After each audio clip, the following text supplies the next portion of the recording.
कहीं कहीं पर तो भगवान से भी गुरु को बड़ा माना गया है, ऐसे शास्त्र भी मिलते हैं।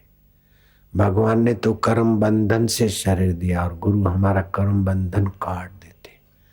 ब्रह्मा जी विष्णु जी नहीं हो सकते, विष्णु जी शिव जी नहीं होते, लेकिन गुरु तो ब्रह्मा और विष्णु और महेश तीनों का काम करके साक्षात परब्रह्म का अनुभव कराते। तो भगवान में 30 दिव्य गुण है और गुरु की कृपा में 36 गुण माने गए। भगवान मंदिर में जाते तो भावना से फल होता है। हमारे को सुधारने के लिए भगवान बार बार हमारे सामने देखे बोले, ऐसा नहीं होता। लेकिन गुरु तो देखते भी है, बोलते भी, डांटते भी।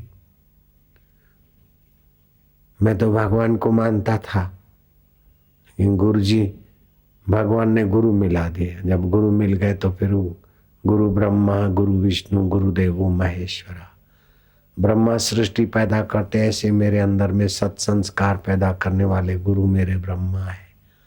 विष्णु जी पालन करते, ऐसे मेरे अंदर आध्यात्मिकता का पोषण करने वाले गुरु मेरे विष्णु है। शिव जी संहार करते, ऐसे मेरे दुर्बलता और रोगों को और पापों को नाश करते मेरे गुरु जी शिव जी है। गुरु साक्षात परब्रह्मा।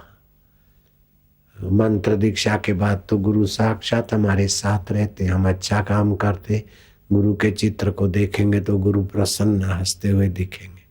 गड़बड़ी करे तो वही चित्र आंखें दिखाते हुए दिखता है। ऐसा होता है जादू। आप करके देखना, गड़बड़ करके फिर बापू को देखोगे तो बापू के आंखें कड़क दिखेगी। अच्छा काम करके देखोगे तो बापू प्यार करते हुए दिखते। देख लो कैसा होता है।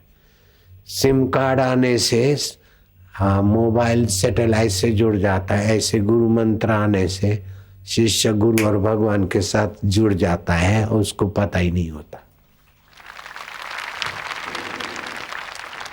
हाँ सिम कार्ड तो एक्सपायर्ड हो जाता है, लेकिन ये शरीर एक्सपायर्ड होने के बाद भी गुरु मंत्र का पावर एक्सपायर्ड नहीं होता है। अष्टावक्र अगले जन्म में उनके तो गुरु नहीं रहे, वो शरीर नहीं रहा, लेकिन 8 महीना माँ के गर्भ में और गुरु दीक्षा का प्रभाव प्रकट हुआ, साक्षात्कार हो गया। 12 साल के अष्टावक्र राजा जनक के गुरु बन गए। गुरु दीक्षा क्या समझते तुम? एकलव्य ध्यान मूलम गुरु मूर्ति पूजा मूलम गुरु पदम। अर्जुन जैसे अर्जुन को पीछे पटक दिया एकलव्य की गुरु भक्ति ने। गुरु दीक्षा का दिन कोई साधारण दिन नहीं है। गुरु दीक्षा का विधि कोई साधारण विधि नहीं है।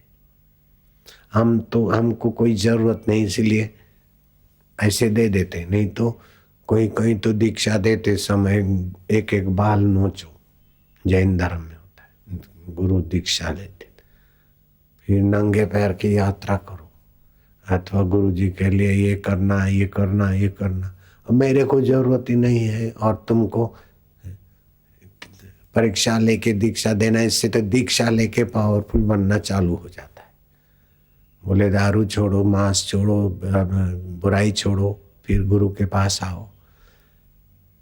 हाँ बच्चा साफ सुफ होके माँ के पास आए अलग बात है, लेकिन जैसा तैसा है माँ उसको ठीक कर देती। ऐसे गुरु 2 प्रकार के होते। पवित्रों के गुरु के पास आना, ये वो भी गुरु अच्छे हैं, लेकिन जैसे हैं गुरु बोलते आ जाओ, मैं अपने आप करता हूँ। ऐसे गुरु मिलते तो बस वाह वाह कल्याण हो जाता है। मेरे पास चंबल की घाटी का आदमी आया, बोले मैं चंबल की घाटी में डाका डालता हूँ, क्या मेरे को आश्रम में रहने देंगे? मैं दारू पीता हूँ, ये करता हूँ, ये करता हूँ, ऐसा करता हूँ, ऐसा करता हूँ। मैंने चोरी नहीं की, मैं भीख नहीं मांगी। मेरे आदमी लूट रहे थे बस को, मैं रिवॉल्वर लेके बंदूक लेके खड़ा था।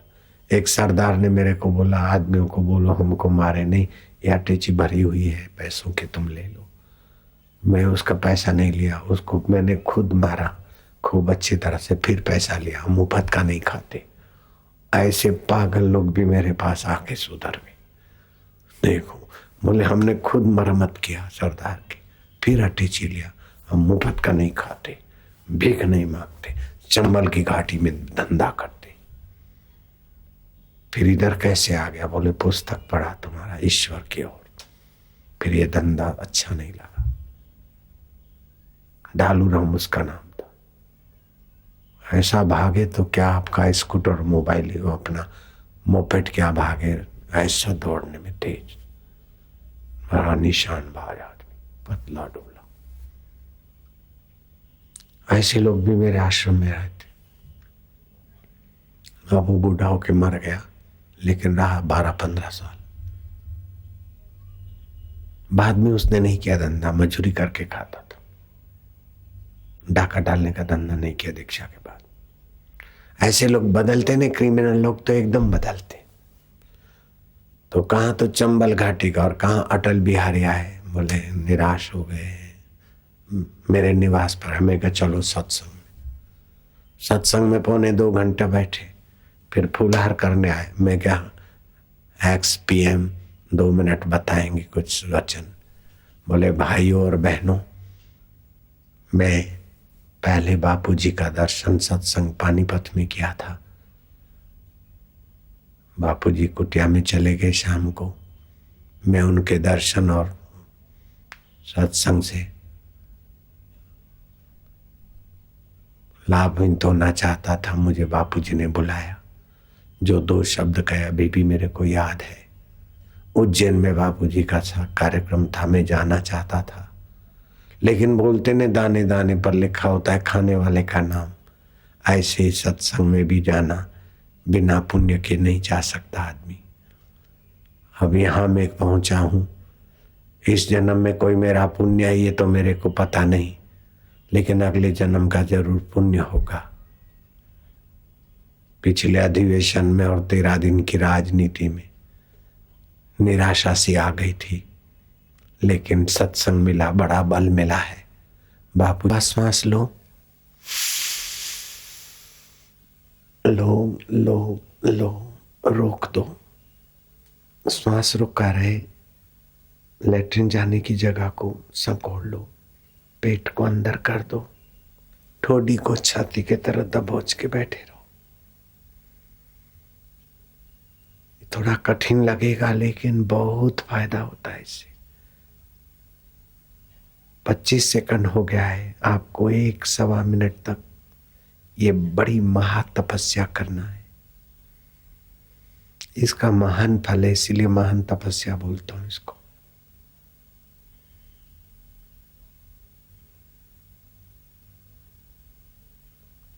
चालीस 45 सेकंड हो गए।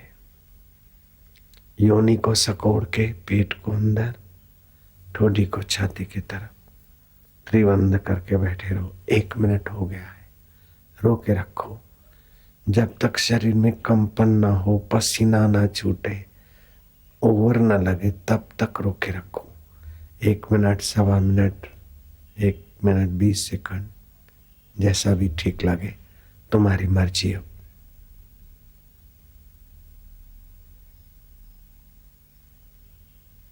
आप श्वास छोड़ सकते हो, छोड़ दो।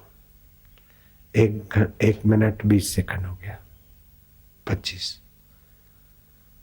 अब 2-4 श्वास स्वाभाविक ले लिया। अब क्या करोगे? श्वास को बाहर फेंकना है और 40-50 सेकंड श्वास बाहर रखना है। इससे गजब की तेजी होगी, स्पिरिचुअल और भौतिक सब में। थोड़ा समय चालू रखना ही प्राणायाम। मैं तो कहूंगा सदा चालू रखो 3 प्राणायाम। अभी तो आधा हुआ है। श्वास बाहर फेंको, श्वास लेना नहीं। हाथ की उंगली ऐसी करके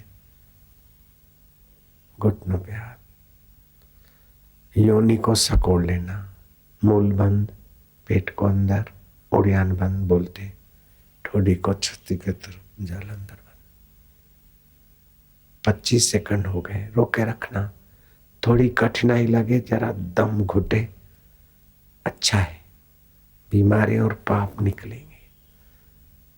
40 सेकंड हो रहे, 45 हो गए।